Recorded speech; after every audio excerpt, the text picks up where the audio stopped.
Hello, my name is Bayden. I'm 24 years old and I'm from Albany, Western Australia. When I was young, I'd probably say I was very outgoing, very theatrical. I've always been pretty theatrical throughout all my life. I've never really lost that spark. I'm 24 years old now, and when I was a young kid, there was something in me that always connected with the creativity of the arts and performance and storytelling. You know, when I was a young kid, I used to write stories and I used to wish and hope to be as good as Stephen King, and I'd write these crazy stories as a young kid and just experiment really with my mind and try and come up with different things, and it always carried throughout my life. It always stayed with me. I guess it's an interesting thing because not every young kid out there wants to be in the creative arts, and especially in Australia, not every young kid wants to, pursue that kind of career path. But, for me, it was always an interest, and it stayed with me for a long time. By the time I moved back to Albany, I got involved in the creative arts a bit more seriously anyway. In terms of being involved in the community and actually doing things with the community. I always had the interest, and I always sort of watched from afar, and I didn't really ever get involved in, say, community type things, and I guess that was a big step for me because I'd struggled with a little bit of bullying as a younger kid in Busselton and different things like that, and I always sort of found it a bit hard to get involved with community work and things like that, and interacting with other people, because it was difficult. It was a lot of crucial young years of my life of being social and things like that. I did struggle with those things, and so getting involved in community theatre and developing the social aspects, and even just developing my own personal creative side of it, and just acting and performing, singing, getting better at those things, just helped me leaps and bounds. I was involved in a show called Jesus Christ Superstar. It was the first show I ever did. I was an apostle in that. I played Andrew the Apostle. We had an awesome cast. It was an amazing show. I got so many different connections from that show. I met a lot of young people that were interested in filmmaking. In that, we made a bunch of short films, and it was a really fun and interesting time in my life, and it was really critical to get me to where I'm at now, which is, making a lot more, I'd say, more serious projects like the one you're watching right now. So, yeah. Shortly after, doing all those projects, doing Jesus Christ Superstar, Hansel and Gretel, and a bunch of other shows, I started having some health problems, and they were quite significant and life-changing. It wasn't easy for me, and life had changed quite drastically. I started having these random health turns out of nowhere, and it was really different for me because I wasn't used to it, and I didn't know what was going on at the time. And to be fair, I don't think anyone knew what the hell was going on, because I was a relatively healthy young man, and I was quite decently built and everything, and I never really felt like I had any problems in the world. I never really felt like I had anything to worry about. So, out of nowhere, having heart problems and then having difficulty swallowing and different things like that, I needed to go through a bunch of tests, and there was a long time there where, I'd say 7 years in fact, where I was out of action, just not doing stage plays, nothing. I pretty much had to go in and out of hospital getting tests done, and then when I had tests done, I'd need to try different medications for my heart stuff and different things like that. And so it was difficult because it was a new life for me to try and to adjust to, especially at a younger age. It's not something you wish for or hope for, but I felt it's made me the man that I am today, and I'd say it's taught me resilience, if anything.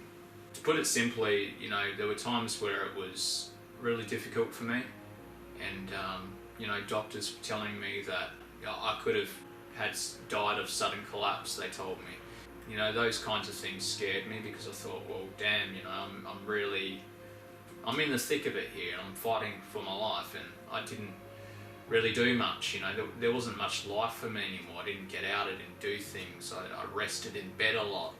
I was very lethargic, I was very tired, beaten down. There was just so many things that worked against me in that time period, and it was so hard because I was such an energetic person. I was filled with a lot of life, I was filled with a lot of passion, and to see all that get stripped back and replaced, just the only way I can describe it is, it was like being replaced with a defeated, beaten down, sickly, I don't know, it was a deathly feeling. It was a deathly feeling, that's the only way I can put it. And I had to deal with that, and there were 7 years where I couldn't even perform, I couldn't do the things that I loved, I couldn't be the person that I was for a long time. I felt like a shell of myself, and I had to fight to get that back. I had to fight so hard. Once I'd come out of hospital, there weren't really much answers, and I said, well, I can sit here and I can feel sorry for myself, or I can do something about it, and I can get to work on myself, and I can work hard to at least fight back for a bit of the life that I had. And then I started to just go really hard at doing the things, just the small things of life, you know, just getting out, doing small things. And slowly, even though sometimes I had to push myself really hard because I felt sick and I felt unwell, physically knocked, you know, I pushed myself. And me pushing myself, it slowly started to give me that life back. I started to feel more alive, you know, even though I wasn't feeling so great physically. I felt more alive, and like things were coming back to me slowly, and so I started doing the things I loved again. I started going to the cinema again, something I hadn't done in years. I started, you know, getting involved in community theatre. I had offers actually, just out of the blue, at the right time. You know, I had an offer from Sandra Wilson, who was a lighting person at a Doco, and she said, hey, do you want to film Beauty and the Beast? And I did that, and I said, all right, well, this is cool. I'm back filming, I'm doing the things I love. Wouldn't it be great if I got on that stage again and I did something? Wouldn't it be great if I got up there and I sung after 7 years of not doing a thing? And I did. I did it. Once I did that, I thought, oh, this is great. And Janet reached out to me about Let's Shine, and she said, hey, you know, would you like to be in Let's Shine? And I thought, yeah, why not? I'd love that, because at that time I'd been bitten by the performance bug, the theatre bug they call it, and just to be involved in it again was magnificent. And the fact that they had the faith in me that they did, just to be involved, and then they asked me to do this documentary about the whole experience, and to do that, you know, for me that was my dream come true. I was filming again, I was acting again, I was singing again, I was doing everything I'd loved and been passionate about. I'd been given my life back, really. After struggling for so many years, I felt like I'd reached the top of the mountain and conquered all of my obstacles. And you know, the one thing I want you guys to get out of this film is that regardless of the things you deal with in life, it doesn't matter what you have, it doesn't matter if you've got a disability, it doesn't matter if you've got anything wrong with you, it doesn't matter if you have a health condition, you know, life finds its way every time. It finds its way, and even when you can feel your most defeated, you can overcome everything you ever thought you wouldn't be able to. And that's the beauty of life, man.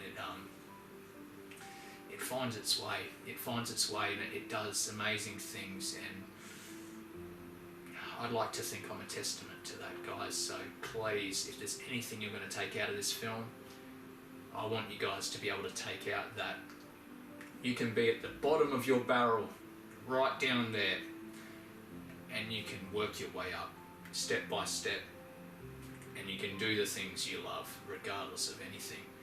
and you can let your light shine brighter than it ever has, because you know what, we all have a light, and it doesn't matter how beaten down we might be or how dark we might feel, light always prevails over darkness. It always does, guys. So keep that in mind and remember to keep shining, because that's what this is all about. Letting your light shine through the shadows.